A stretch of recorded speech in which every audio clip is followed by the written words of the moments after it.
you never think it's going to happen to you. Friends go through the pain of divorce for whatever reason, but because you trust and love your partner, you never believe that you'll end up being another statistic, another failed marriage.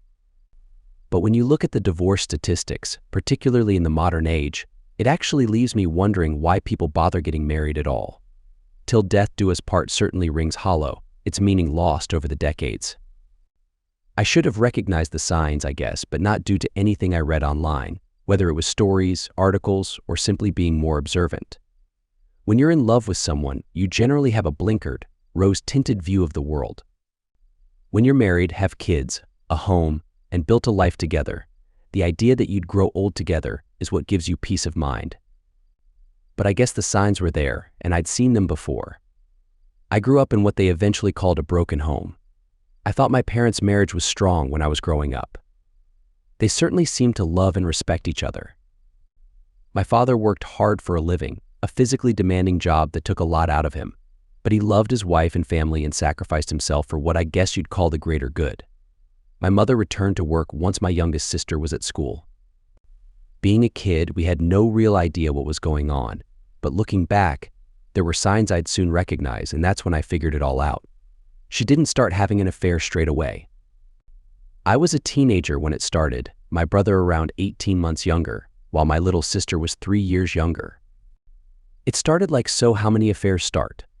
First, it was working late.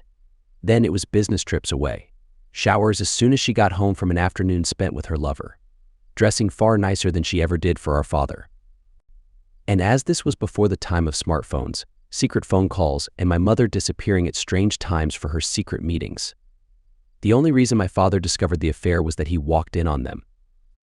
I learned later that he was finishing work early, hoping to surprise my mother by taking her out for the afternoon, who told him she was taking half a day to get her hair done and do a little shopping. Instead, he arrived home to find her car in the driveway and a car he admitted to recognizing beside it. He parked up the street and walked home, entering through the back door. He walked into the bedroom to find his wife, my mother, being intimate with her boss. In the marital bed, my dad lost control completely and confronted him. His name was Jim Thompson, and he eventually left our house, battered, bruised, and bleeding. Despite the anger, my father was someone who'd raised his children to never use violence. But how he managed to keep a lid on his rage that day, I still don't know. Even he can't explain it. What my father quickly learned is that this affair meant nothing in a country where no-fault divorces were the norm. Some people say that possession is 9/10 of the law. My father tried to ask her to leave, pack up her things, and go to her parents. Once they learned what she'd done, they wanted nothing to do with her. Her sister also refused to take her in. As the house was also in her name, as well as my father's, she refused to move. My father was stuck between a rock and a hard place. If he stayed, a divorce wouldn't be possible. A man and wife need to be separated for 12 months. That means living in separate locations before a divorce can be obtained. More than once, my father tried to have my mother removed due to her affair, but it wasn't a crime and she was within her rights to remain in the house. Yeah, sometimes no-fault divorces are frustrating, as there is a guilty party that caused the divorce when an affair is the reason. And for them to leave a marriage without facing consequences for breaking their vows does seem a little unfair. My father eventually gave in, not willing to remain in the same house with a spouse who had cheated. He found an apartment and moved out. He couldn't find a place large enough to take all 3 of us, so we were stuck living with my mother. I had figured out what was going on and let my mother know immediately what I thought about her. She tried to explain her reasons, but I told her that as soon as I could, I'd go live with my father. My younger brother and little sister were not informed, so simply wondered why our father had left. I did my best to explain it without getting in the middle. The only good thing my mother did during that year was that she never stopped our visits with our father.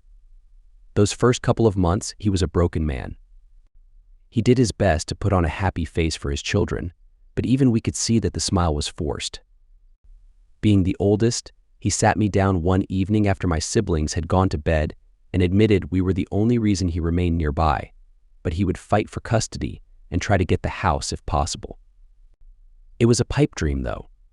Men were rarely given custody back then, and when it came to the divorce after 12 months of separation, it was required they attend court to sort out custody and other matters. As I was old enough to take the stand, I stated categorically I wanted to live with my father. But as my brother and sister were considered too young to make such a decision, though the judge would consider what they said, custody of all three of us was awarded to my mother. The only positive for my father was that alimony isn't a thing in Australia, though there is such a thing as spousal maintenance. However, that is not always granted, and as our mother made good money anyway, he only had to pay reasonable child support. Unlike what it seems to be like in the United States, child support in Australia is reasonable and fair, so my father wouldn't be left destitute due to child support payments. The next 4 years were difficult. I despised my mother by now, and she knew it. Any man she tried to introduce as her new partner, I let him know my mother had cheated on her husband, forcing him out of the family home. More than once, I left her in floods of tears. By 16, we barely spoke, and I was out of the house as often as possible, whether at school, working a part-time job, or just not being there. My father did get his life back on track after the divorce, eventually meeting a lovely woman named Naomi, a fellow divorcee. I supported their relationship, and she soon grew to love his 3 children like her own. She had a daughter of her own, and we treated her like a sister. Despite his heartache, I was pleased my father found love again, though I knew he hesitated getting married again. Naomi seemed to understand, so was happy to live together, the pair eventually renting a house together and establishing a de facto relationship. As soon as I turned 18 and graduated high school, I moved out of home to live with my father.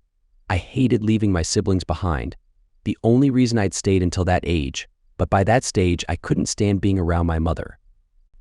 My last words to her were, I admit, incredibly cruel, but it was simply an explosion of all the negative thoughts I'd kept to myself since my father was forced out of home, simply due to not wanting to remain married to a cheating woman. Despite our broken relationship, she still sobbed when I packed my car the day I left. I hugged my brother and sister, assuring them I'd be close by and not forget them, before I glared at my mother one final time. My experience with my mother did make me wary when it came to dealing with women. I'd read a lot of articles about infidelity, and I knew, at heart, I was a loyal man and would expect the same from any partner. I did have a couple of girlfriends through high school, but once I started working and making money, I began to date, hoping I'd find a woman worthy of my love and trust. I met Kylie when I was 21 years old. She had recently graduated from university. I was working as an engineer while taking night classes, as although I enjoyed working with my hands, I hoped to work my way up the organization into management. I met her at one of those corporate events. I was there representing the engineering company while she was working part-time as a sales representative for a supplying company. We hit it off immediately, and by the end of the day, I had her number in my phone with a promise to give her a call. Hot date, Mark, my roommate, asked. He was one of my best mates from school, and we'd agreed to live together so rent and bills were cheaper. Something like that, Dave. She that person you met at the conference. Yeah, finally get the courage to call them. I glanced at him and smirked. No, Dave. I just waited a couple of days to not appear overeager. Trust me, they were rather excited on the phone when I did call them, and eager to meet up as soon as possible. Applying a little aftershave, I thought I looked okay. Better than looking like a bum, anyway. Though I had a decent job, the money still wasn't that great, but I was comfortable enough. We'd agreed to meet at a bar in town and go from there. I usually didn't do dinner and drinks on the first couple of dates. Too many stories of people looking for a free meal, the person who paid never hearing from the other person again afterward. Walking into the bar after parking my car, they were sitting on a stool, and the first thing I noticed was their nice outfit and their friendly smile. They were already sipping at a drink, meeting my eyes across the room. When their eyes lit up and they smiled, I think my heart started to beat a little faster. They had gorgeous hair and eyes that sparkled in the low light, a lovely nose, and a pair of lips that were immediately inviting. They were rather slim and had a great figure. Over a couple of drinks, we slowly got to know each other. Their role at the corporate event had been temporary, admitting they'd only been hired due to having a nice face so it would attract people their way. They laughed, admitting it was true, but it left them feeling objectified. And so many people were hitting on me, they added. It was uncomfortable. I saw their point. I know my own mother cheated, but both genders were just as bad when it came to cheating. Due to my own curiosity, I went looking online for statistics, and the fact so many people admitted to extramarital affairs left me shocked. What made it worse is that, according to plenty of articles based in Australia, we were notorious for being a bunch of cheating people. "You were perfect though, Mark," they added, taking my hand in theirs. "You didn't try to check me out. You met my eyes the entire time and remained entirely professional. At least until you asked for my number. You were the only genuine person there. You better be single though." I placed a hand on my heart, raising my other hand. "I swear I'm single." Ask any of my friends, they smiled and gripped my hand again. "Good, because I've got a good feeling about you. I've been hurt before." We agreed to take things slow. We met for coffee or drinks for the first couple of weeks. It was after a third night for drinks that we hugged for the first time. By then, they knew about my parents' relationship. They hugged me tightly, and for some reason it just made me feel better about things. I just knew it was right. Meeting their eyes, I was left feeling they were thinking the same thing. Drinks turned into dinner. Within a week, they were back at the apartment I shared with Dave. He had a partner of his own and spent most of his time at their place, so fortunately he wasn't there. After sharing a final drink together, I took their hand and we made love for the first time. Like anyone, they had some insecurities, particularly about their body. I assured them that they were perfect, they had a fantastic body, and I just wanted to cuddle with them constantly. Within a month, they confessed their love for me, and I returned those feelings. As soon as they found a permanent job, we discussed serious matters such as living together, buying a house, marriage, and then kids.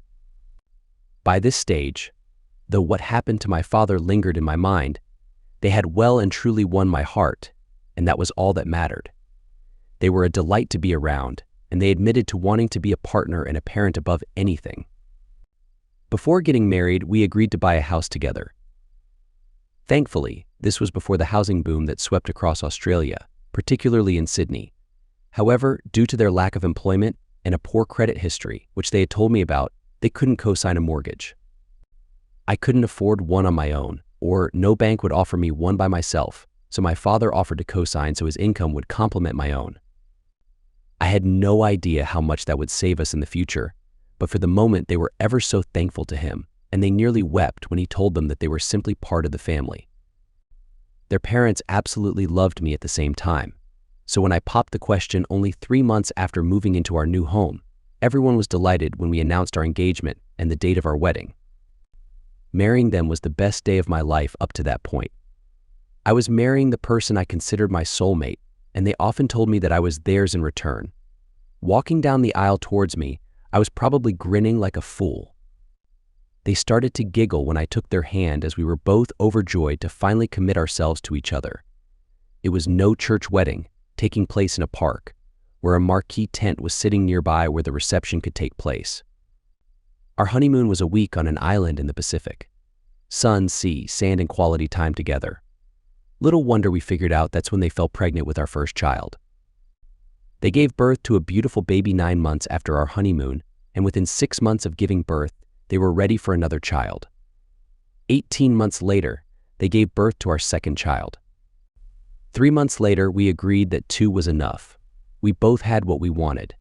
To my surprise, they didn't want me to get the procedure done, just in case we changed our minds, and getting their tubes tied was out too.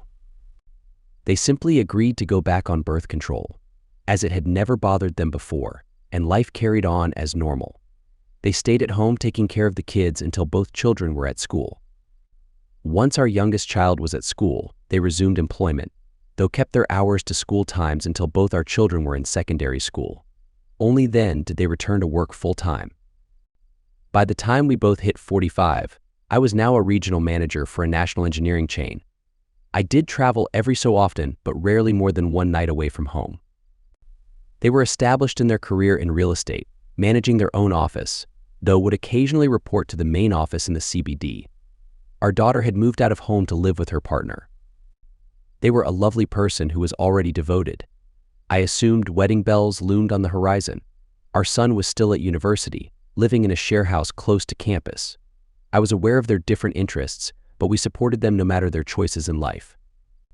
We'd been married over 20 years by now. I thought we were still in love with each other as the day we'd exchanged vows. My eyes had never been turned. Hand on heart, I might look at another person but never considered doing anything as I'd given my heart to them, and I didn't want to destroy that trust. But I couldn't help it. What happened to my father always lingered. I should have known better. I should have seen the signs. But when I finally realized the truth, I knew I'd have to take certain steps to prepare myself for the inevitable. You just never think it's going to happen to you. "Do you think they're cheating on you?" Dave asked, hearing the surprise in his tone. "Mate, they love you to death." "What on earth?" "I've been blind, Dave. I thought once our child left the house, our relationship would return to what it was before. And for a few months, we couldn't get enough of each other.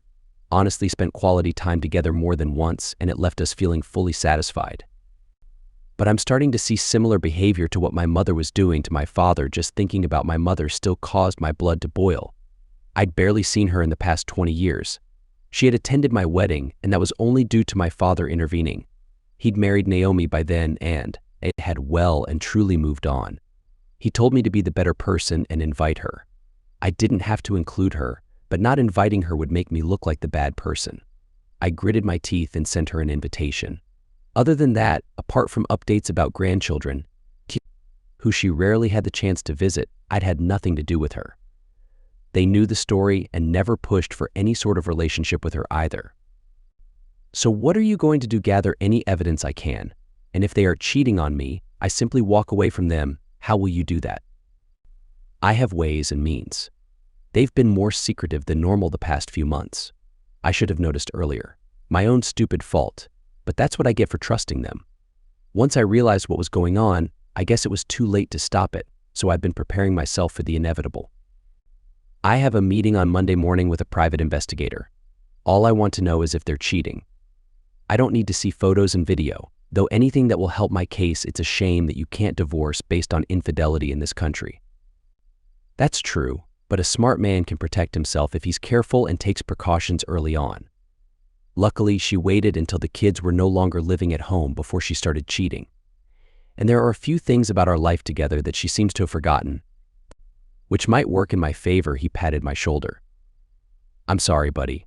I really am." I took a sip of my beer. "Me too. The problem is, until I have solid proof, I can't stop loving her. Maybe I'm just being paranoid or jealous, but the signs are there, my friend.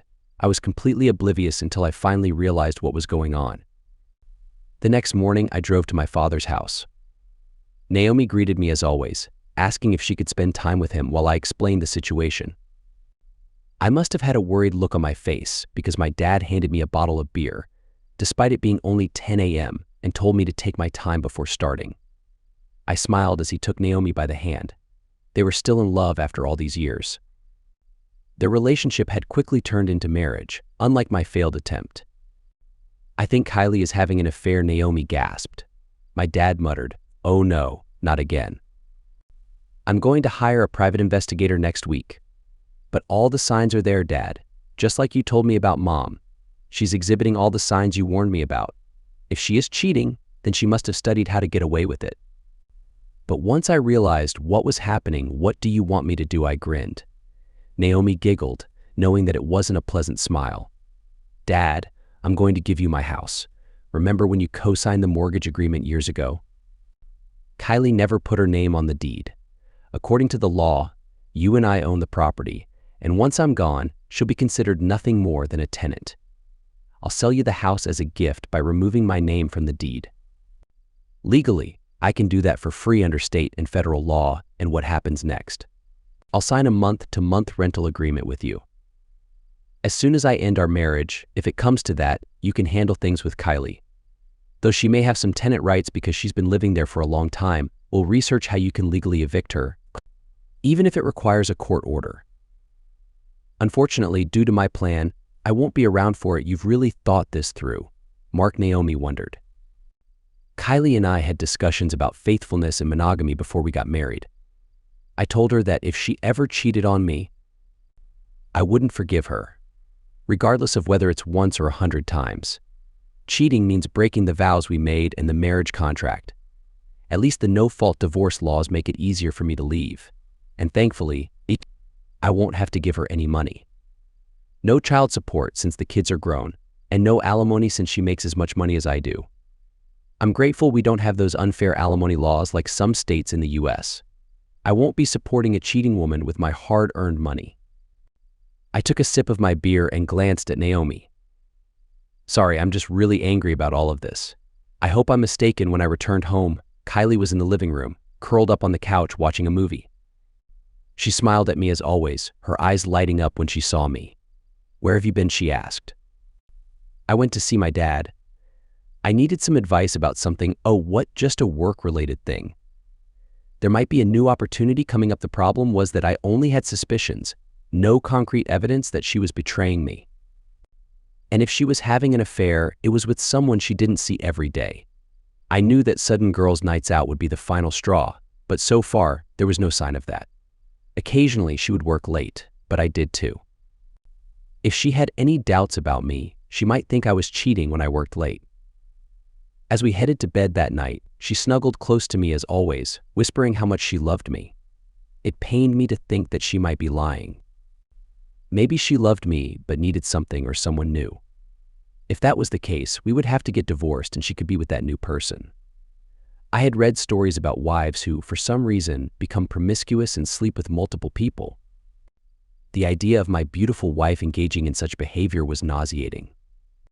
Until I had evidence, I had to trust her. It was a matter of trust but verify, as they say. So when I whispered back that I loved her, I still meant it with all my heart. But the thought that she might be breaking our vows was almost unbearable at times. The following day was Monday. I left for work before her, as usual. We used to have breakfast together every morning, and before I brushed my teeth, she would always give me a good morning hug, her eyes sparkling as she told me she loved me and wished me a good day. I almost felt guilty knowing that I would be meeting with a private investigator at lunchtime to start surveillance on my wife. I suspected that she was cheating on me after 20 years of what I thought was a happy marriage. I was a little surprised when I met a woman instead of the ex-cop with a grudge against women that I was expecting. I guess I watched too many old movies. She noticed my surprise and smiled, explaining the process, what they could do, and how much it would cost. "Will she notice any money being moved?" she asked. "No. We have separate accounts but also a joint account for household expenses and bills." "What makes you think she's having an affair?" I explained what I had seen when my mother was cheating, what my father discovered, and what my mother eventually confessed. Then, I shared my current situation. "How is your intimate life?" she finally asked. "After our son moved out, we couldn't get enough of each other. But around 6 months ago, it slowed down again. I thought it was just a phase. Truth is, I would be intimate with my wife every single night if I could. Just because I'm 45 doesn't mean I'm not interested in physical intimacy anymore. Have you noticed any changes in her behavior?" "Yes, they're subtle, but they're there." "You know those red flags people talk about?" She nodded, and I grinned. "They aren't numerous enough to have a whole parade, but there are enough red flags to make me worried and suspicious." She explained their services, including phone tapping, video surveillance, personal tracking, and other activities, some of which might not be entirely legal. I had to admit that I didn't know if it was a consistent affair, unless I was completely oblivious. I had no idea if she met someone during lunch breaks, or if she cheated while working late, or if it was just occasional encounters when she wanted something new. I simply didn't know, and all I wanted was the truth. I asked for some time to think about it and let them know that I would call by Friday to proceed with the surveillance starting the following week. It was difficult to refuse my wife's advances. I still didn't know the truth, but the idea of sharing her with someone else was a complete turn-off. I could have pretended to be sick, but I chose to tell her the truth. I simply wasn't interested. I knew it upset her when I rejected her advances. She finally asked if work was stressing me out. I was stressed about something else, so I grunted in agreement, which seemed to satisfy her curiosity. She snuggled close to me as always, whispering that she loved me. I called on Wednesday, asking them to start the surveillance immediately. I needed to know the truth. It was starting to drive me crazy. I kept wondering if it was all in my head. No wonder so many people who have been cheated on are left with emotional scars. In the end, I paid for their services, and they did uncover incriminating evidence. It only took a month of rejecting my wife until she finally revealed her true colors. By that point, I had read countless articles about cheating spouses, the signs of infidelity, how they manipulate and deceive, and what the betrayed spouse can do once the marriage falls apart. I was prepared. I had already begun moving my belongings into my car, and I had what I called a bug-out bag. My workplace knew that I was getting ready to move. I just needed to give them a specific date. My father now owned our house, and the rental agreement made no mention of Kylie. With any luck, she would be out of the house in a couple of months. One Friday evening, I returned home at my usual time. Normally, I would find Kylie in the living room, watching TV and holding a glass of wine when I walked through the door. We would usually order takeout, talk about our week, discuss plans for the weekend, cuddle together, and then head to the bedroom. Before her behavior changed, Friday nights were always exciting with our kids finally out of the house. We would make love constantly, sometimes not stopping until Sunday. Instead, I heard her bustling around in the bathroom. I almost chuckled to myself. The situation was so cliché. I grabbed a beer from the kitchen and sat down on the couch, waiting in the dimly lit room. You never think it will happen to you.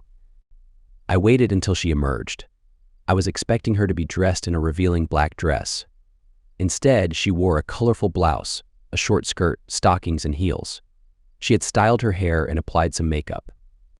Her jewelry accentuated her appearance. There was no denying that she looked stunning. It was a shame it wasn't for me. I knew it wasn't for me immediately. "Oh, Mark, I didn't know you were already home." "I got home at my usual time, Kylie. You were obviously busy getting all dolled up for whatever you're about to do. Where are you going?" She took a deep breath. "I'm going out tonight, Mark, with John from work." "Why, it's just a work thing." That was a blatant lie. I knew exactly who he was. He was her affair partner, someone who worked with her at the head office. He was married with kids, around the same age as both of us. I'm not sure what she expected me to say, but there comes a point when a person washes their hands of a situation. If she thought I would plead or beg, then she obviously didn't know me at all. She was aware of my beliefs about faithfulness and monogamy. Standing up, she met my eyes as I walked towards her. I gave her a stern look and she eventually backed away. I smiled as I walked into the kitchen. "Are you not going to say anything?" "Mark, nope." She wouldn't have a clue how prepared I was. I guess we were both good actors. Only difference was I wasn't breaking her heart with all the lies. "Okay, fair enough. I'll be home later. We can talk then." I didn't say anything, but I did follow her to the door. She stopped and looked back at me, looking as unsure as I'd ever seen her. Whether it was guilt or not, I didn't know and no longer cared. "Good night, Mark," she said softly. "Goodbye, Kylie." She should have realized what I was saying, but I guess she thought I was just going to be another man I'd read about who'd put up with such nonsense. But I was no pushover. I wasn't going to tolerate that sort of nonsense. I had no interest in an open marriage, sharing my spouse, and God help those men who enjoy watching their spouses being involved with others. Talk about disempowering, humiliating, and a complete reversal of the vows taken when being married. As soon as she was gone, I put my plan into motion. I grabbed my bug-out bag and packed another suitcase, placing those in my car. I got online and thanked the heavens that everything could be done through a phone app or online nowadays. We had very little debt, only a credit card each, which I immediately paid off and canceled. I paid any bills that were coming up, then moved most of our savings from our joint account to my own account. I left her enough she could pay a month or two of rent and the bills. After that, she was on her own. Possession is 9/10 of the law. She didn't own the house and I would be long gone by the time she realized our savings had disappeared too. Walking around the house one final time, I couldn't help but sigh. So many good memories now tainted. Grabbing another beer, I had 3 calls to make. The first would be easy. The last 2 would be difficult. "Dad, it's confirmed. She's seeing someone else." She had the audacity to admit she was going out with another man tonight. "The plan goes into effect from this moment. Where are you going?" "Adelaide. I've got a new job there for 12 months. Once the divorce is final, I might return to Sydney, but it's a case of wait and see." "Okay, son. I'll make sure she doesn't learn where you are." "New number, I'll sort that out once I get there."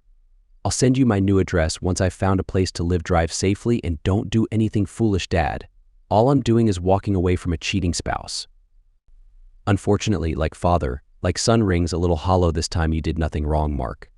Just find peace in what you're doing and you'll soon move on. Just know that Naomi and I love you.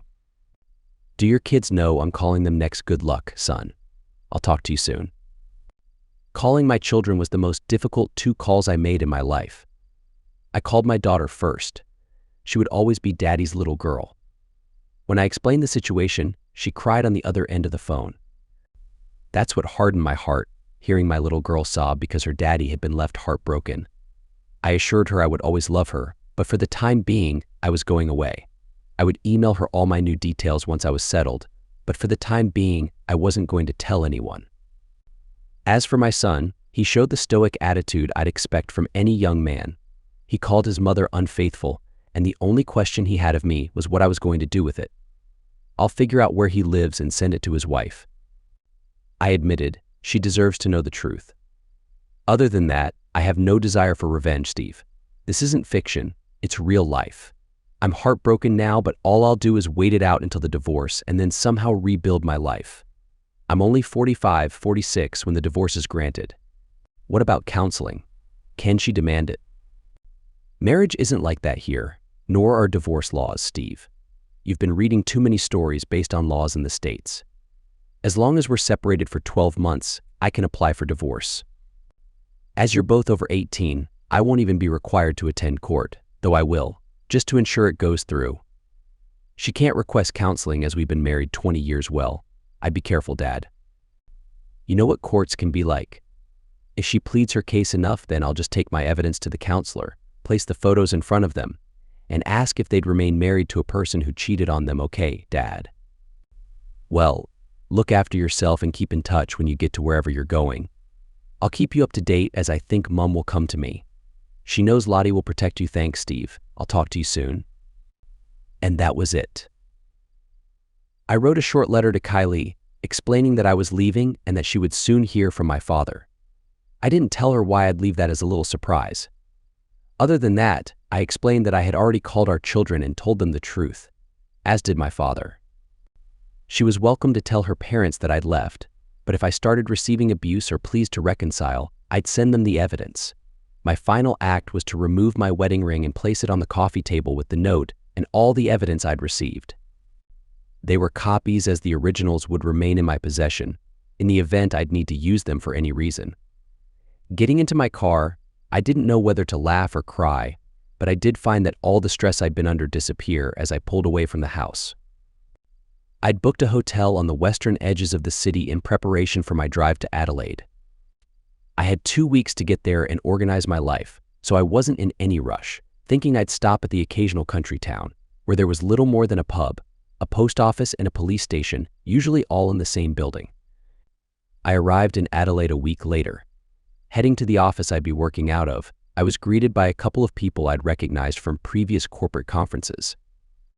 I already knew my role, so knowing I was a stranger to their city, they took me out and showed me around, suggesting areas I should consider living.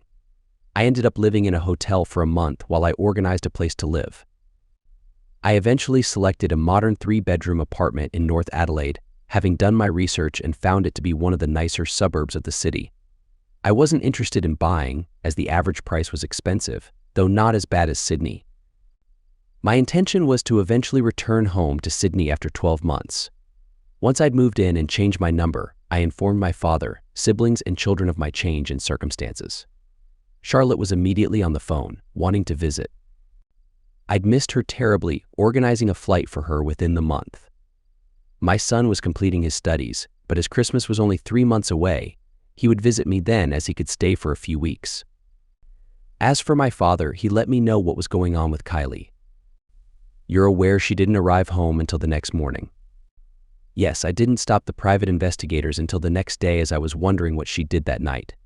She went out for dinner with him, and it was all rather romantic. Then they spent the night at a hotel in the city. I didn't need to know much more than that. I thanked them for their efforts and paid them, as their services were not necessary after that. Well, I've heard through the grapevine, and also what she told me. She got home to find your wedding ring, your note and the evidence. She called me, your children, and her family in hysterics. You obviously didn't answer your phone, and I know she sent you emails too. Any call from her went to voicemail and was deleted. I marked any email from her as spam. Well, that was just the start of her problems. I turned up on the doorstep a week later and showed her the rental agreement we'd signed. Then I showed her the paperwork about you gifting me the house. Her face paled as she realized it was all entirely legal. I gave her 3 months to find suitable accommodation, and if she doesn't leave, I'll have the police evict her. She's still living there, but I know she's looking to move out. Has she asked about me? Of course. She's asked family, your children, friends, even your place of work. The guilt is eating at her because she's thrown away 20 years together. Has she explained to anyone why? Not really. She's sorry, of course, but I heard the same nonsense from your mother. She was sorry that she was caught, not sorry she was cheating on me. Cheaters always live in a fantasy world where they believe they're not doing anything wrong. The usual nonsense is that it was just an intimate moment.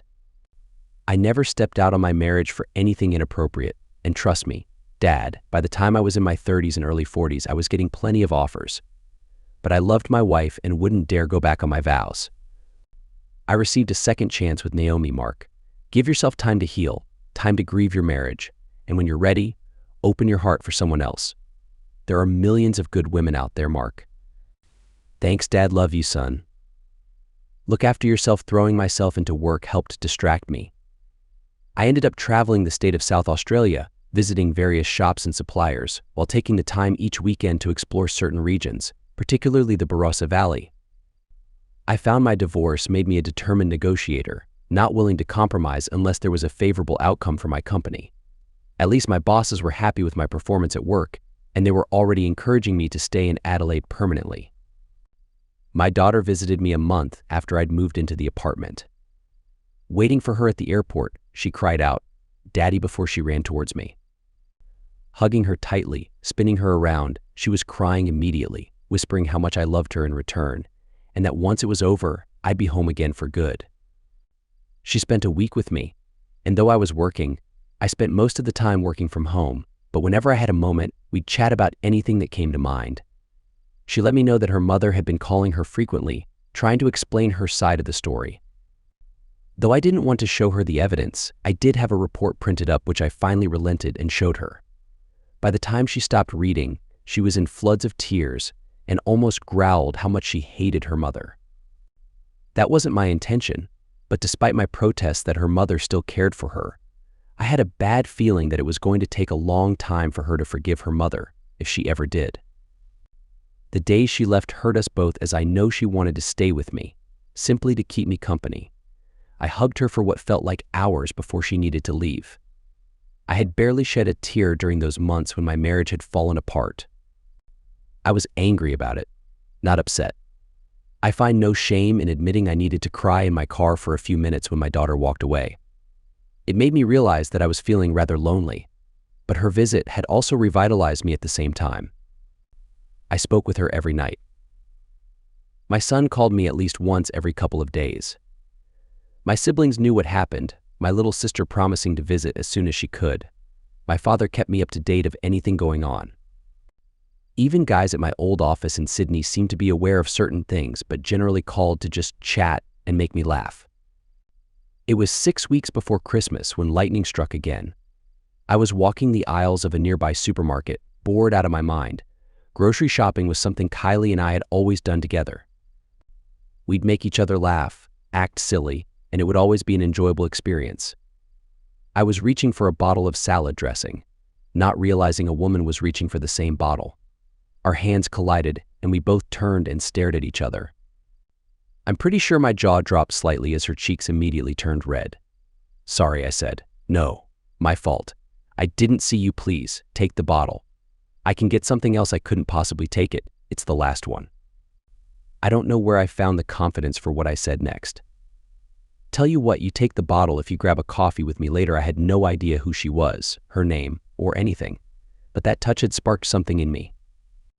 And based on how beautiful her face was alone, I wanted to get to know her. I offered my hand. "I'm Mark." She smiled as she took my hand, smiling at how soft her skin was. "I'm Jennifer." Do you often meet new people in supermarkets? Mark, nope. You're the first one, and you're confident. I'm single. If you're not, I'll retract my invitation. If you are, I'm hoping you'll say yes. She had brown hair, with hair down almost to her shoulders. Her bright blue eyes were shielded by a pair of thin-rimmed black glasses, perched on a gorgeous little nose. Her lips were full but real, her face one of classical beauty. I had no idea about her age. I wanted to check out the rest of her but resisted, though I guessed she was shorter than me. No idea what she thought about me in return, but the smile suggested she did like what she saw. I'd like a coffee. Why don't you give me your number? After giving her my number, she sent me a message. I'll be done shopping in around half an hour, then I'll really need to take this home to put away. But I can meet you in a couple of hours, if you'd like. Are you local? I am. I don't live far away. You same. I hate traveling too far just to go grocery shopping. Let me know where you are, and I'll meet you there. Pushing her cart forward, she rested her hand on my forearm. I'll see you soon, Mark. I haven't had a coffee date in far too long. I heard the tone and met her eyes. I saw the pain as I saw the same look in my eyes whenever I looked in a mirror. I'll text you when I get home and let you know where I'll be. Zooming through the rest of my shopping, I made use of the self-service option and practically raced home, putting everything into the fridge or cupboards before I took a shower and changed. Before I left, I sent Jennifer a message, asking if she liked a nearby coffee shop I'd grown to really like since moving into the local area.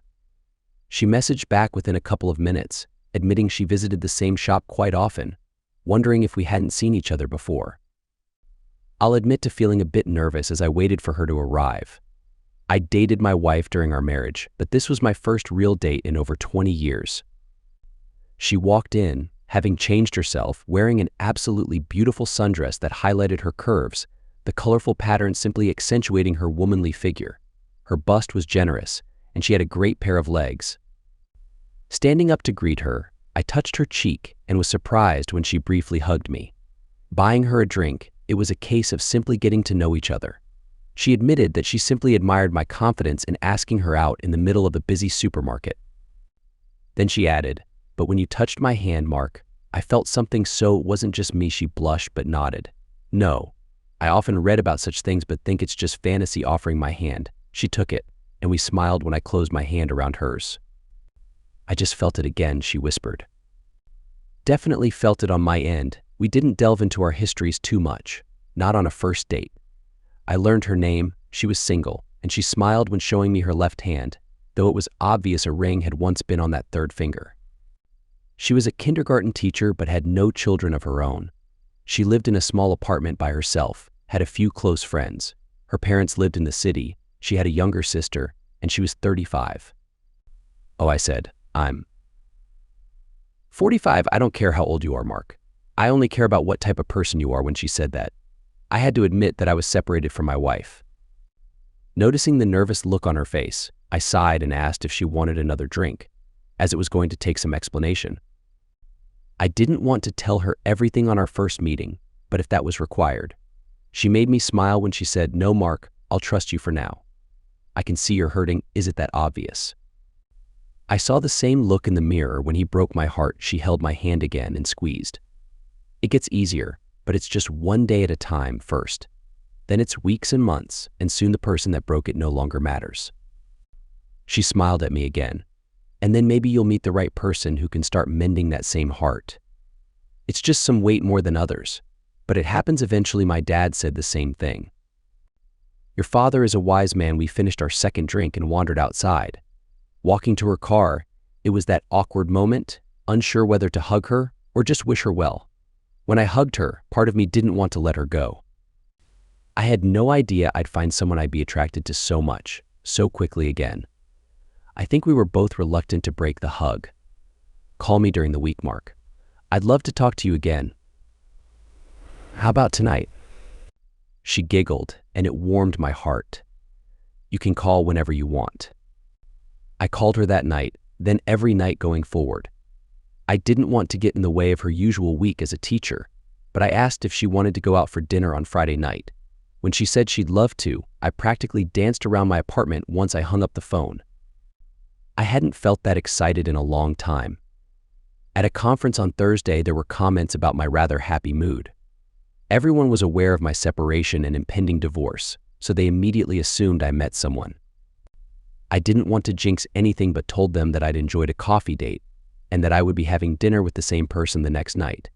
I added I wasn't interested in dating around. I dated one person at a time. If it didn't work out, then I'd try again with someone else. The restaurant I'd chosen had excellent reviews online but wasn't one I had visited before. It was casual dining, but the food was meant to be superb. Though it was casual, I still wore trousers instead of jeans, a long-sleeved button-down shirt, a pair of leather shoes, and I put on a little cologne, though I kept the stubble to a minimum. The restaurant had a bar, and I smiled when Jennifer was already there waiting for me. She looked incredibly nervous. Noticing me approaching, she stood up, and without hesitation, I leaned down to give her a hug. She hugged me back immediately, and it felt nice to hold her in my arms. After ordering drinks, we chatted away about our weeks. There was no missing how enthusiastic she was about teaching, but when she admitted to wanting children of her own, I found myself talking about my own. I think we were both annoyed when the waiter returned, asking about our order as it interrupted the flow. We agreed to share an appetizer and dessert but get our own main dish. I was amazed at how easy conversation flowed, finding myself captivated by her face, her voice, her mannerisms. Fairly sure she found me gazing at her more than once, as she blushed each time. The food was excellent, and there were no complaints about that. The waitstaff were attentive but not too intrusive. After dinner, I paid the bill, though she offered to contribute, before I asked if she wanted another drink.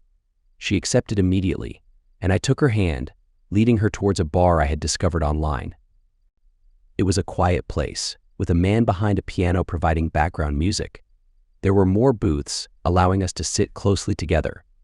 Jennifer enjoyed a cocktail while I had a bourbon and mixer. "What happened, Mark?" she finally asked. I told her everything, how we had met, our life together, our children, our careers. But then I explained what happened with my father, my lack of relationship with my mother, their divorce, and what I had learned. Then I slowly realized my wife was doing the same thing. Then I confessed how I had left, what I had done the weeks before everything.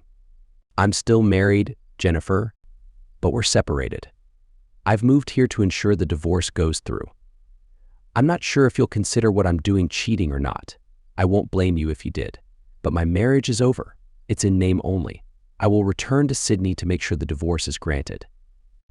What if you met someone here, then I talk to them about our options? My children are in Sydney. Being this far away from them is hard. I had to look away as admitting it did upset me. I miss them every day." She rested a finger on my cheek, so I looked at her.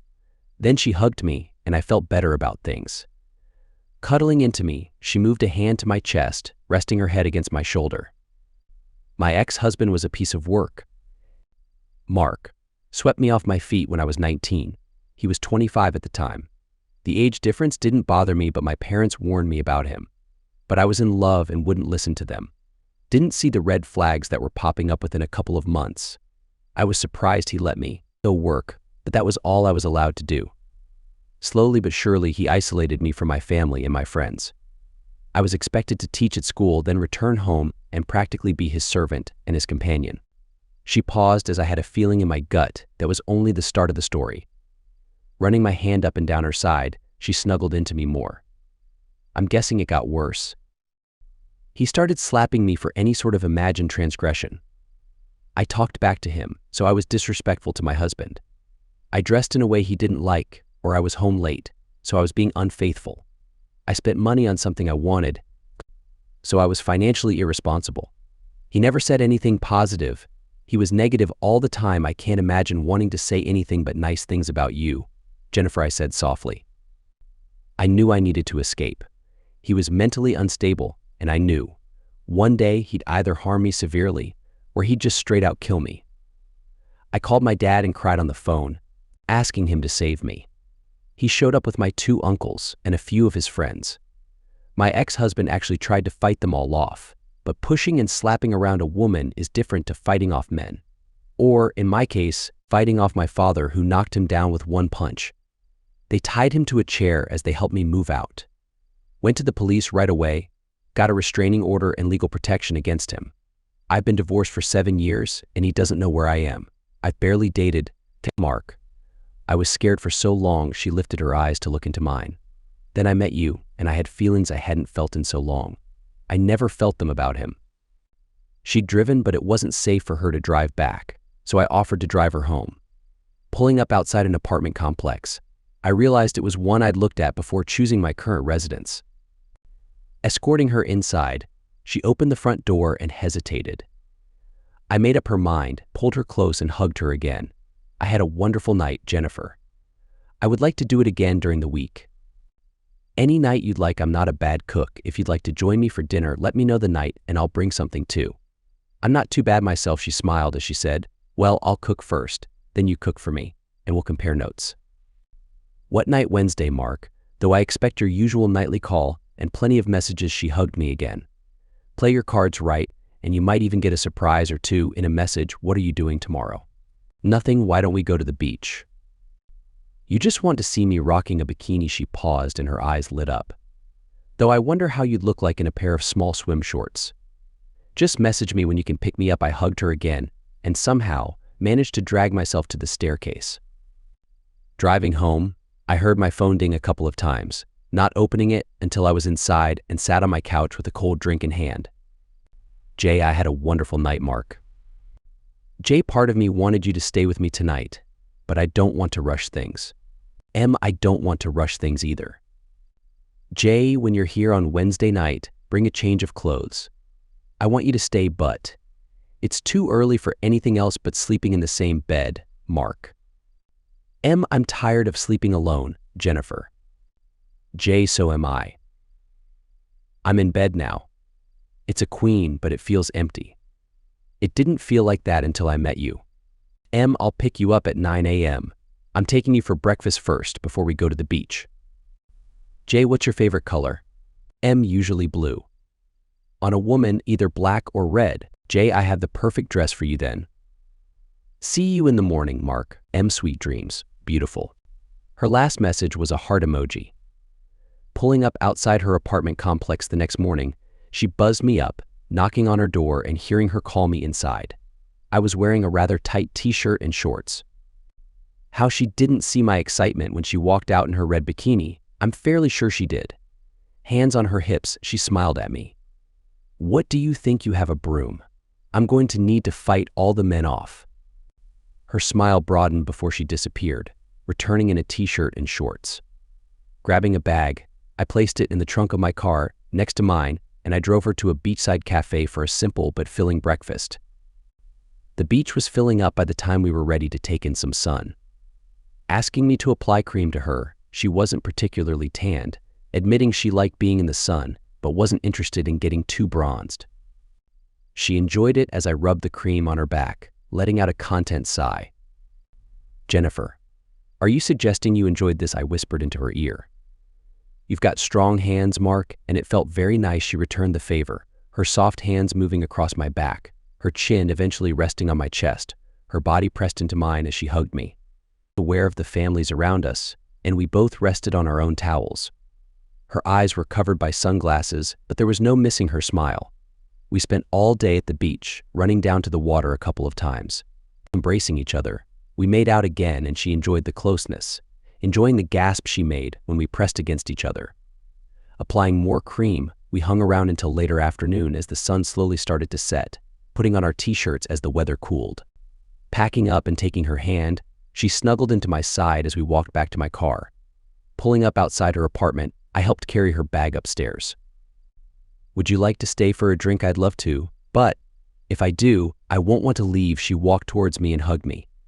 Go home and get a change of clothes, she whispered. Come back for a drink and spend the night. I'm fairly sure I broke a dozen traffic laws as I drove home, raced inside and dumped my stuff, quickly packed a bag, grabbed any essentials, and raced back to her place. When I knocked on the door, out of breath, she opened it and laughed at me as I was busy catching my breath. Grabbing the front of my t-shirt, she pulled me inside, closed the door, then led me to the couch. She sat on my lap and immediately started helping me take off her t-shirt. Be good to me, she whispered. I don't want to rush this, Mark. I can't go through that again. Take all the time you need. Jenny, call me Jenny. With an I, not a Y. We both grew excited until she reluctantly backed away, going to put on a pair of pajamas. I smiled as she seemed a little embarrassed, snuggling into my side as we relaxed with some drinks and watched TV, chatting about anything that came to mind. It wasn't very late when she stood up and led me to her bedroom. There was some art on the walls and a lot of teddy bears on top of a chest of drawers. Well, I know what to surprise you with now. I love flowers too. And chocolate. Sliding under the sheets, she snuggled against me from behind. In just a few minutes, I could feel her trembling. I asked her to roll over, and she cuddled into me. She fell asleep a few minutes later. I stayed awake a little longer, watching her sleep. She looked so peaceful and beautiful. I felt incredibly lucky to have someone like her in my life. She made me breakfast the next morning, and we spent the whole day relaxing at her apartment. We enjoyed each other's company, filling any silences with cuddling and hugs. We playfully teased one another, but I was willing to be patient for her. When she sat on my lap one last time before I left for the evening, I think she almost gave in to temptation before I gently asked her to stop. Don't rush, Jenny, I whispered. We have all the time in the world. I already knew I was in love with her, and I had a feeling she felt the same. The only concern I had was that I hoped it wasn't just a rebound. I had recently ended my 20-year marriage and immediately fell for the first woman who came along. But I like to believe it was fate that brought us together. There was a reason why we were in the supermarket that day. We didn't message constantly throughout the day, considering she was busy with work, but we talked every night. My coworkers knew I was now seeing someone, and I updated my family back in Sydney that I had met someone special. My father called me and kept me updated on Kylie. Apparently she was close to moving out. She was still trying to find me, but no one was telling her anything. She thought I was still in Sydney, so she was hoping to run into me eventually. Wednesday night couldn't come soon enough. Jennifer cooked us a delicious meal that was both tasty and filling, but she exceeded all expectations with the dessert she had prepared. Patting my stomach after we finished eating, I said, "They often say the way to someone's heart is through their stomach." Jennifer smirked at me. I was always told that to make a man happy, you need to keep his belly full and make him feel loved. I almost choked on my drink, coughing a few times while she giggled at my reaction. Looking into her eyes, I responded, "What about a woman, Jenny? The moment you make me feel loved and special, Mark, I'm yours forever." That was the first time our conversation had turned slightly romantic. We had been behaving ourselves until that moment. Moving my chair closer, I placed a hand on her leg. She was wearing a dress. She looked into my eyes, curiosity shining through her gaze. "Are we only spending the night together, Jenny?" I asked softly. No, we're not. Mark, we cleaned up together before she led me to the bedroom." We both started making moves. "I knew you were well endowed, Mark. No one has ever complained about it," I replied. We made love that night. Not only that, she let go of her inhibitions completely. Waking up the next morning, I was lying on my back as she cuddled into my side, her arms slung across my chest and one of her legs bent over mine. She woke up and hugged me. "I love you," she whispered. Turning to hug her, I couldn't help but smile. "I love you too," I whispered back. "Is it too soon? There's no such thing, Jenny. If that's how we feel about each other, then that's how we feel." I felt it on our first coffee date. I knew I had met the person I want to spend the rest of my life with. She took my hand and rubbed my hand. And I mean that in the sense that if you want to be closer to your children, I'll go with you. Are you sure? That's a major decision. I have no ties here, Mark. My parents are still doing well. My sister is happily married. I won't rush into a decision, but my heart is telling me to go with you. I'd love to meet your children. They'll be here for Christmas. Then you will all come to celebrate Christmas with my family. She visited my apartment for the first time that evening. She called it a bachelor pad, but it was clean and organized. She understood why I kept it minimalistic since I was only living there temporarily. After I cooked her dinner, she made sounds that indicated she enjoyed the meal just as much as our previous night's activities. I knew I had impressed her with my culinary skills. When she mentioned marriage, she blushed and turned away. Gently taking her wrist, I admitted that I had been thinking about it as well. "Jenny, I can't remember the last time I felt this amount of love for Kylie. I'm not saying that because she broke my heart and cheated. Maybe we've just been going through the motions for years. Maybe it's because this relationship is new. Maybe it's simply because I'm older and have more life experience. But I absolutely adore you, Jennifer Morris, and, one day soon, I want to be Jennifer Williams, she replied softly. Life was pure bliss for the next few weeks. We didn't spend a single night apart, mostly staying at her apartment since it was a much more pleasant place to be. She spoke to my father on the phone numerous times, and I kept my children updated, but they didn't want to speak until they had met her in person. A week before Christmas, I called my son to inquire about his mother and what she was up to. I told her I won't be around for Christmas. I think she figured out that you're not in Sydney.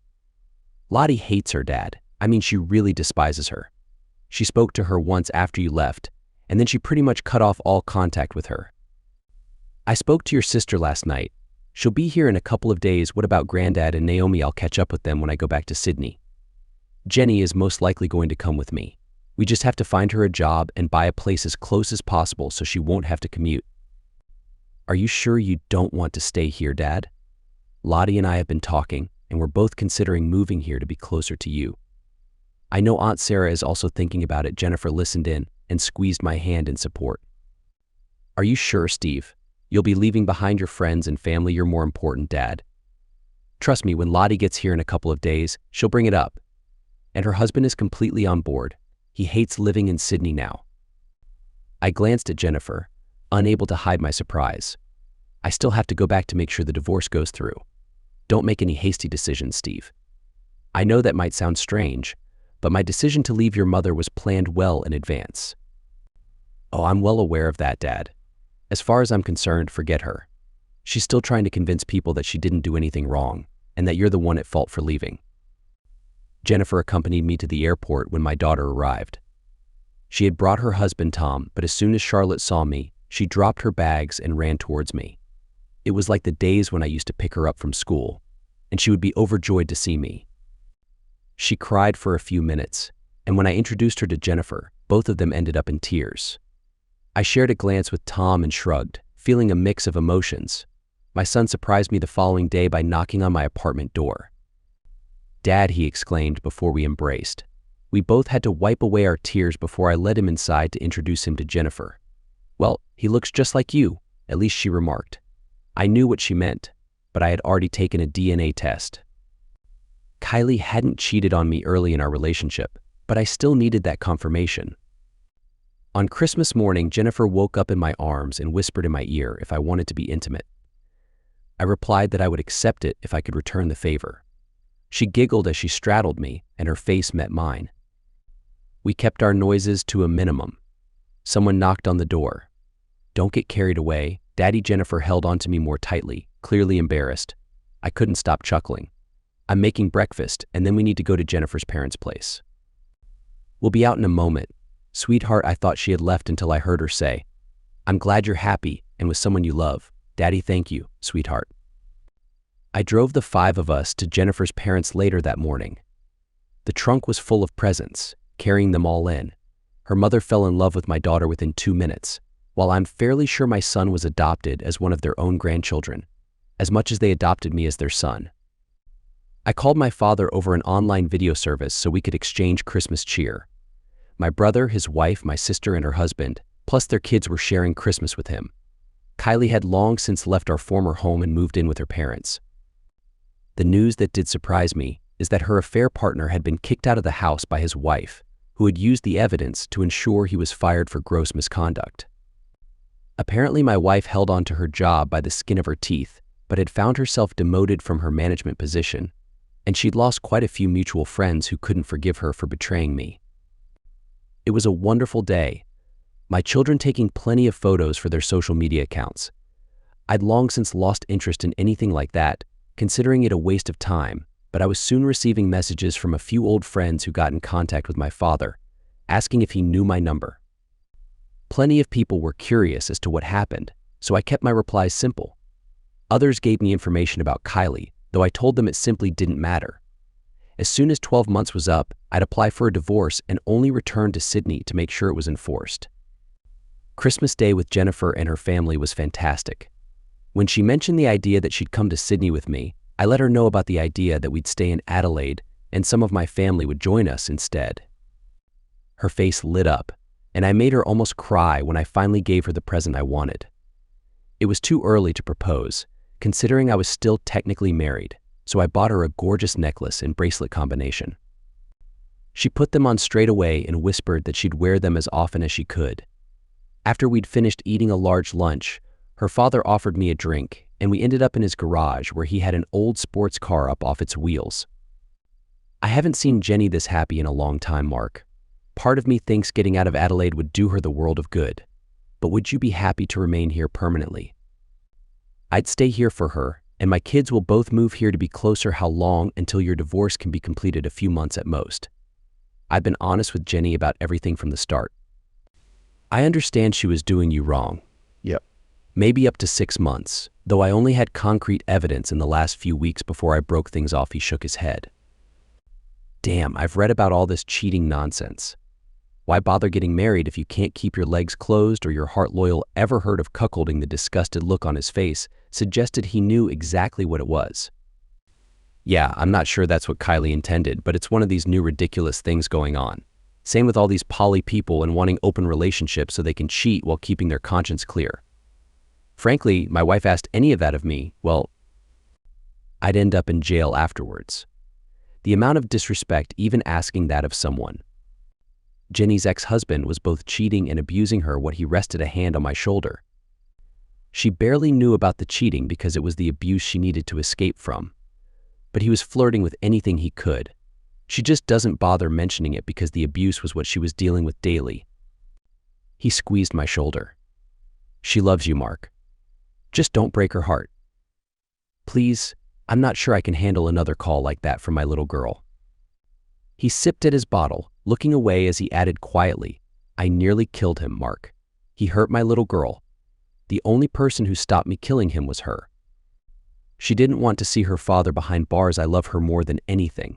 Dad, he grinned as he already called me son. I've been hurt badly myself, so we're both carrying wounds on our hearts and souls. We're helping mend each other. We stayed until it was rather late, my daughter driving us home as I'd had too much to drink. Arriving back at my apartment, my kids headed off to bed as Jennifer dragged me to our bedroom. Best way to finish Christmas, she said, feeling so close while we enjoy each other's company. If that was good, she enjoyed New Year's Eve even more. I told my kids to entertain themselves as I escorted her to a city center hotel. After dinner and drinks, I escorted her back to our room, where a bottle of champagne was chilling, along with some snacks. But she knew what we were there for, helping her out of her dress. We made love all night, timing our mutual climaxes almost to the moment the clock struck midnight. It was a couple of hours later that we finally stopped, Jennifer cuddling into me as always. Any wishes for the new year, I wondered. More than one. Want to hear them, of course. I want you to live here with me, Dunn. I want you to propose to me once your divorce is granted. I'm already looking at rings. She cuddled me tighter. I want a baby, she whispered. Stop taking your pills as soon as we're ready. She looked at me in surprise. I couldn't resist smiling. Jennifer, we're going to get married and we're going to have a family together. I'll throw them out in the morning. We agreed to start trying, though I'll need to speak to my doctor about it. I'll let you know when I'm fertile. My children departed a couple of days later. I hated to see them go, but once I explained that I would likely remain in Adelaide if they were to join me, they promised to start looking at their options. I called my father and told him the same thing. He told me to make the best choice for myself, but he was happy where he was with Naomi, but he'd certainly come and visit me when he could. The next few months were blissful. I eventually handed in my notice for my apartment and moved in with Jennifer. I won't say it was one of those fairy tale romances. It was real life, after all, but I couldn't remember being happier. We were a real team in regards to anything in our lives. She knew the specter of my divorce loomed on the horizon and was still on my mind at times. We still both had trust issues, but we agreed to always talk about any problems we had. Not that either of us gave the other a reason to think we were doing anything wrong. Our intimate life was wonderful and we never stopped dating. We did nearly everything together and I simply couldn't get enough of her. Just being in her presence made me feel better. She made me want to be a better person, the perfect partner in her eyes. As for Jennifer, she showed me so much love, I'd already bought an engagement ring by the time I was ready to return to Sydney. She was more nervous than I was during the flight, because she knew there were still potential obstacles. My father greeted us at the airport with my siblings and my kids. We would be staying with my father while the divorce was sorted out. I'd already filed the paperwork, but I had already been told by my lawyer that Kylie was trying to contest the divorce. Sitting in his office with Jennifer, I was flabbergasted that she'd even try and stop it. I haven't seen her in 12 months, I stated. I followed it to the letter of the law. I can even prove I've lived in Adelaide for the past year, and she hasn't lived with me in that time. In fact, we've had no communication at all. While that is true, she's still allowed to contest it, he replied. No judge will actually listen to her reasons, and no counseling will be forced. I'm assuming Jennifer is your partner. Kylie betraying me is the original reason. I now have a better reason to divorce her. As soon as we're divorced, I'll be proposing to Jenny, and we'll be getting married as quickly as possible. We're trying for children once the divorce is granted. Jennifer added, I stopped taking my pills a few weeks ago. I'm hoping the celebration of intimacy we have when he gets his divorce will lead to my pregnancy, okay? I'll speak to her lawyer and see what she wants. I mean, there's not actually a lot she can do, but a smart lawyer could fight this. Staying with our father didn't hinder our intimate relationship. In fact, my father was enthusiastic about intimacy. He might have been nearing 70, Naomi 5 years younger than he was, but I'm fairly sure I heard the pair making love at least one evening. Jennifer simply stated it was rather sweet that they were still so attracted to each other. I cuddled her and agreed. Then we made love too. 3 days later, I heard from my lawyer. Kylie would sign her name to the divorce agreement, so it was a joint application and therefore would proceed without delay if I agreed to just speak to her a final time. I discussed it with Jennifer, who supported me no matter what I chose. My lawyer suggested I just speak to her so everything was sorted out. My father actually agreed. You're with Jennifer now, son, he stated. You're going to get married, start another family, and your kids will be with you in Adelaide soon enough. Are you still angry at her? Not really. I've moved on. She probably hasn't. It's her own fault, and I understand why not wanting to even see her, but let her say her piece. Then just leave all this behind you. Fine. I'll talk to my lawyer and have him sort it out. It was the next week that we ended up at the courthouse. My lawyer explained that, as soon as the meeting was concluded and she signed the paperwork, the judge was prepared to sign off on our divorce, and I'd be a free man 1 month and a day after the judge granted the divorce order. I hadn't seen Kylie since the night she departed for her date. She was waiting in the room when Jennifer and I approached my lawyer. He explained Kylie was inside with her lawyer and no one else. Taking Jennifer by the hand, I led her and my lawyer into the room. Kylie looked up in shock to see me entering with another woman. I barely looked at her as I escorted Jennifer to a spare chair, pulling it out as always, making sure she was comfortable, before I took the chair in the middle, my lawyer to my left. Taking Jennifer's left hand in my right, I made sure our hands rested on the table in full view. She added to it by moving her chair as close to mine as possible, resting her head against my upper arm. I finally took a look at Kylie. She looked bad, if I was honest. I'd heard often enough that life hadn't been easy since I'd walked out on her. I had no sympathy whatsoever. She'd made the choices that cost her everything. No communication with her daughter at all. Our son barely talked to her at all. My entire family had broken all contact with her. And from what I'd heard, even her own family were disappointed, but felt they had to take her in once my father kicked her out of the house. Right? Say your piece, Kylie, so we can get this divorce over and done with. I have a life I'd like to get on with. You're the past, where you firmly belong. Who is she? She asked quietly. Who the woman to your side? This is Jennifer Morris. Once our divorce is finalized, I will be proposing to her and, one day soon, she will be Jennifer Williams.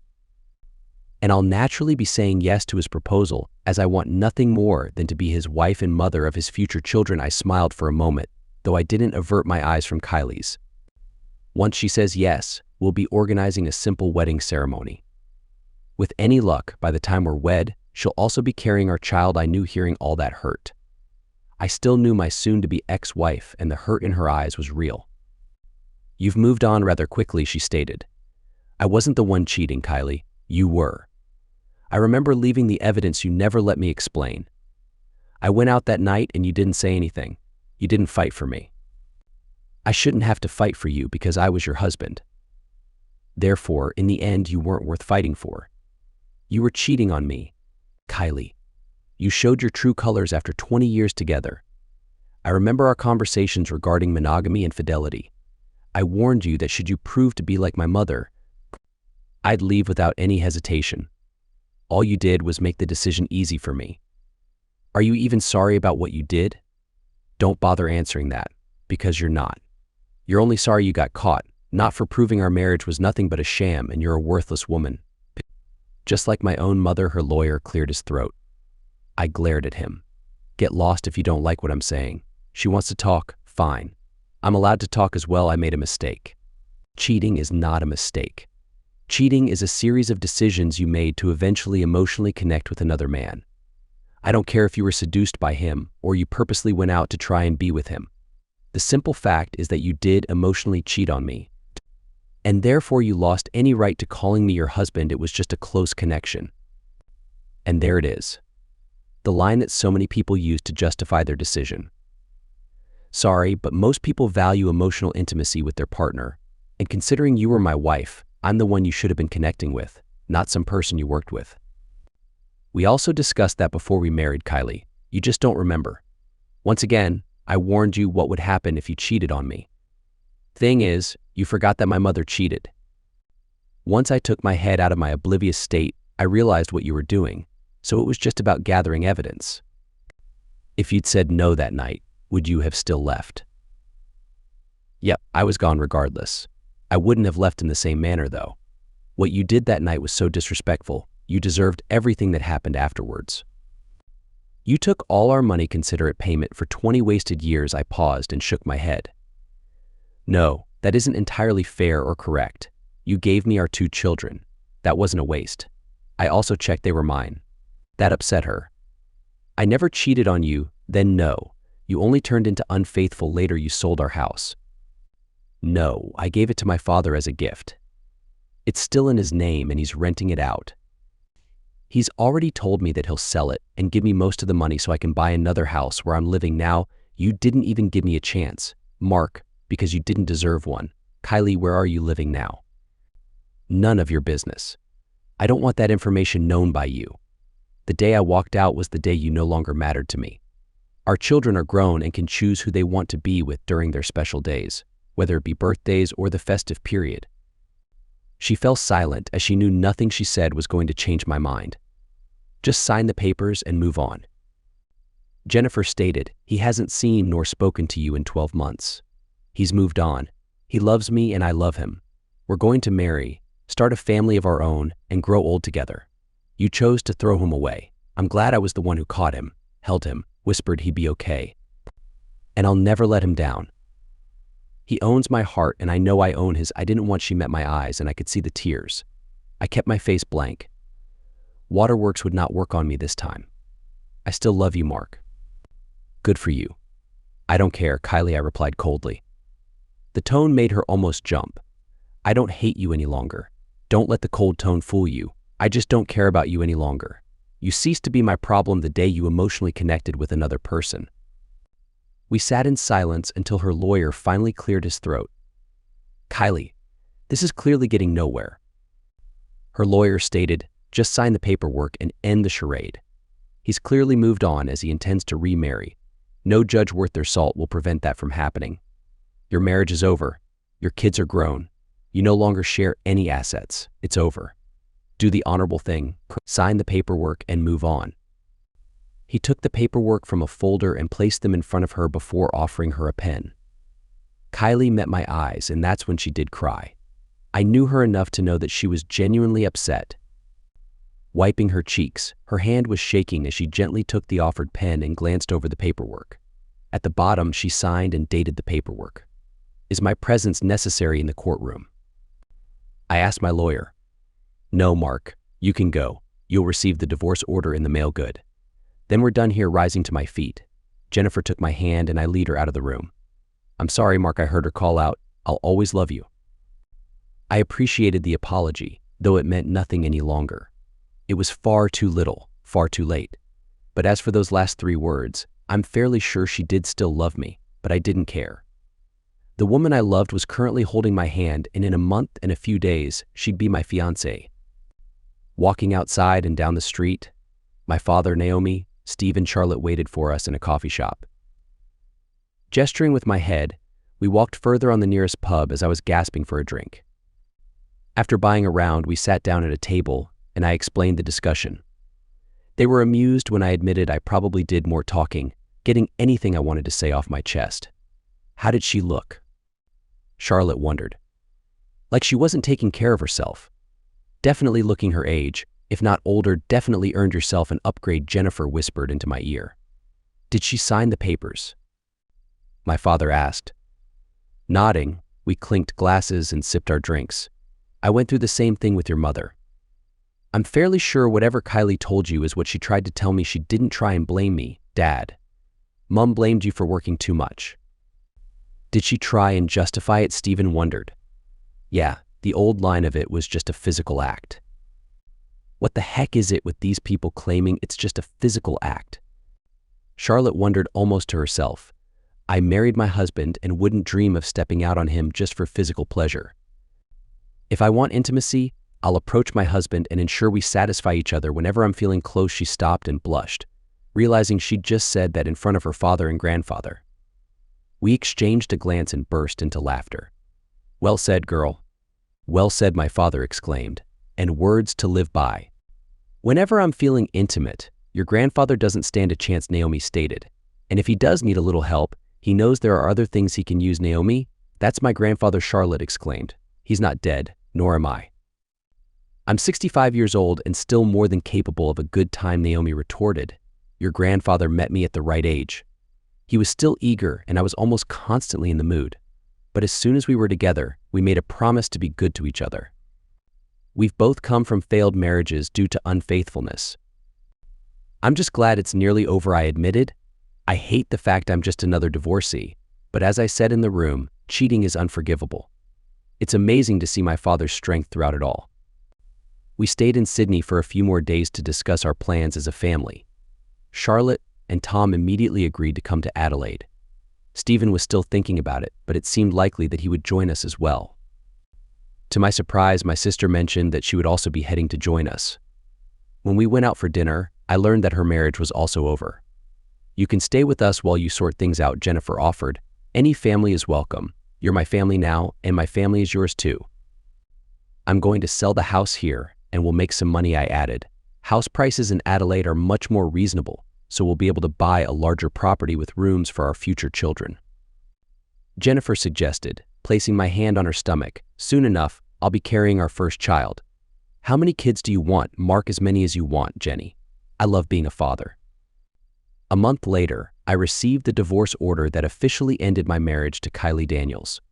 I never heard from her again, but I learned through the grapevine that she left Sydney within 6 months of our divorce. From what Stephen told me, as he was the only one who still spoke to her, she moved to Queensland to start fresh. After that, I stopped asking, and Stephen stopped telling me, as I no longer cared. 2 days after receiving the divorce order, I proposed to Jennifer on the beach in front of our families. She could barely speak, nodding as I slid the engagement ring onto her finger. 6 months later, we got married on that same beach, just a short distance from our new home. As she walked towards me in her wedding dress, it was clear to see her baby bump, but my soon-to-be wife was positively radiant as her father led her down the aisle. Taking her hand, we couldn't stop smiling as we faced the celebrant. Dearly beloved, we are gathered here today. Epilogue, I'm a year away from retiring, and life couldn't be any better. Jennifer and I have been married for almost 20 years, and we're still as happy today as the day we met. Our first date, the first time we fell in love. All those firsts leading up to the day we got married. Within 6 months of returning to Adelaide, Charlotte and Tom moved to join us. Charlotte is still happily married to Tom, and we now have 3 grandchildren. My son is married to a wonderful man, and together they have adopted 2 children. My father and Naomi came to live with us in Adelaide a year after the divorce, and my father lived there for nearly a decade before passing away peacefully in his sleep. Naomi was heartbroken, and we insisted that she live with us. She resisted at first, but eventually realized that our house was quite spacious, and we even built her a small house so she could have her own independence. My sister joined us in Adelaide almost immediately after leaving her husband, taking her kids with her. Like me, she was a victim of infidelity, and he didn't fight her when she decided to take the children with her. We found her a place to stay after she lived with us for a couple of months. She eventually married one of my coworkers and good friends, and they've been happily married for 15 years. My brother stayed in Sydney, and he was the only one who kept in contact with our mother. I found out when I turned 60 that she had passed away. Having had no relationship with her for almost 40 years, I found it difficult to feel any grief. Jennifer suggested that we still attend her funeral. Again, it was about being the better person, so we all flew to Sydney to attend. I was surprised to learn that she had remarried and had welcomed her husband's children as her own. They were not surprised to learn about us, but were surprised that she had concealed her estrangement from her 2 children. We could have explained why we were estranged, but a funeral wasn't the right time. We simply stated that we were there to pay our respects before returning home. With no family left in Sydney, my brother joined us in Adelaide the following year. As for Jennifer and me, we eventually had 4 kids together, 2 girls and 2 boys. My older daughter and son were thrilled to have siblings, and they were more than happy to babysit. But we rarely went out as Jennifer and I were deeply in love. We always made sure to communicate, never went to bed angry, and our loving relationship remained strong. Looking back at my life and the time of my divorce, I'm sure there are those who would have preferred me to react to my ex-wife with anger. But what would be the point? Leaving without saying a word actually hurt her more, and I remained silent for a year before returning to finalize the divorce. She knew how important fidelity was to me, and she had broken that trust. As for those who believe in reconciling after infidelity, I can't say I agree. Forgiving your spouse for cheating is a personal choice, but trust is not easily repaired. You would spend the rest of your life filled with suspicion and resentment, and in the end, divorce would likely be inevitable. Instead, I chose a different path.